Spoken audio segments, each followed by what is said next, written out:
कराची के मुख्तलिफ इलाकों में तेज़ हवाओं के साथ बारिश। महकमा मौसमियात ने कल भी आंधी के साथ बारिश की पेशगोई कर दी। मलीर कालाबोर्ड पर फुटपाथ से गुजरने वाला शख्स करंट लगने से जाँ बहक। बारिश के बाद सड़कों पर पानी जमा, ट्रैफिक जाम होने से शहरियों को परेशानी का सामना।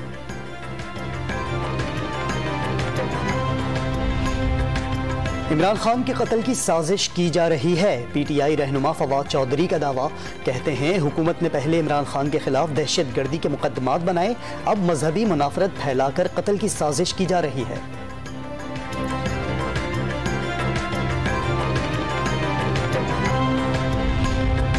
पंजाब हुकूमत का 25 मई लॉन्ग मार्च में तशद्दुद के वाक़यात की अदालती तहकीकात करवाने का फैसला। वज़ीर दाखिला पंजाब हाशिम डोगर कहते हैं पुलिस ऑफिसर्स जुडिशल इंक्वायरी में बता दें कि उन्हें किसने तशद्दुद का हुक्म दिया था।